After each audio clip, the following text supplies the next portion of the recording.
সুপ্রিয় দর্শক, আসসালামু আলাইকুম।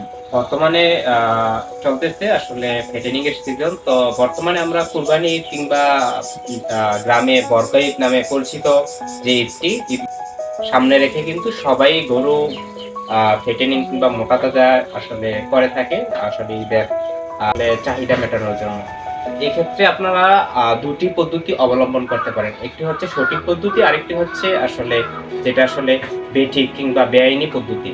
তো প্রাণী সম্পদ মন্ত্রণালয় থেকে, গবেষণাগার থেকে যে ডিসিশন অর্থাৎ ডিএলএস এর লাইসেন্স আছে এরকম কিছু সিস্টেমে আপনারা ওষুধ দিয়ে কিংবা খাবার দাবার দিয়ে কিন্তু মোটা তাজা করতে পারেন।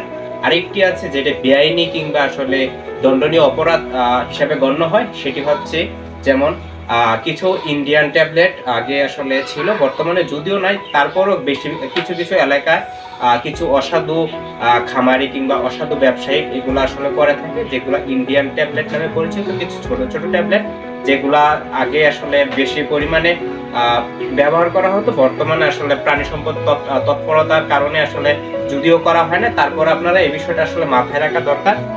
কারণ এটা হচ্ছে কিডনি এবং লিভার ড্যামেজ করে দেওয়ার সম্ভাবনা থাকে, যে ক্ষেত্রে গরু বেশিরভাগ ক্ষেত্রে স্ট্রোক করে বা এরকম সমস্যা হয়ে থাকে, যেটা এই স্ট্রোক করে থাকে। পরবর্তীতে এটার মাংস খেয়ে মানুষও কিন্তু অসুস্থ হওয়া কিংবা এই ধরনের সমস্যা হওয়ার সম্ভাবনা থাকে।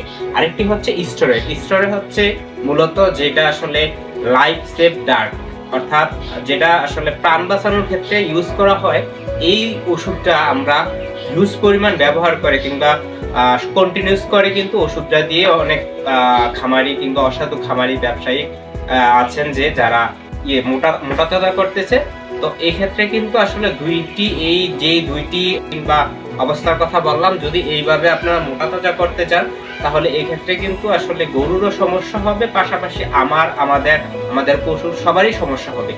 কিছু আছে বৈধ পদ্ধতি কিংবা আসলে প্রাণী সম্পদে যেটা আসলে অর্থাৎ লাইসেন্স করা কিংবা প্রাণী সম্পদ আসলে যেটা আসলে স্বীকৃতি দিয়ে গিয়েছে, যেমন কিছু মেডিসিন, মাল্টিভিটামিন মেডিসিন আছে, খাবার দাবার সঠিকভাবে দেওয়া, পরিচর্যা করা মাল্টিভিটামিন কিছু ইনজেকশন আছে, এগুলা দিয়ে কিন্তু আপনারা মোটা তাজা করতে পারেন।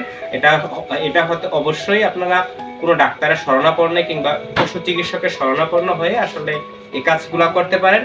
আর বিষয় হচ্ছে, আর যেই দুইটি সিস্টেম বললাম যেগুলো হচ্ছে স্টেরয়েড কিংবা ওই যে ইন্ডিয়ান ট্যাবলেট, এগুলো আসলে ইউজ করা যাবে না।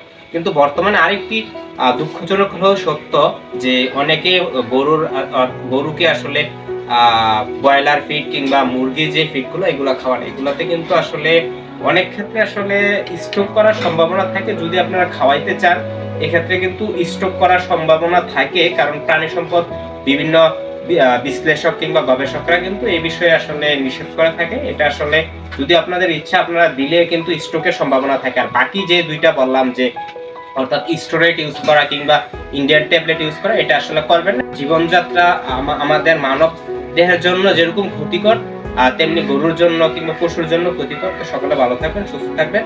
আল্লাহ হাফেজ।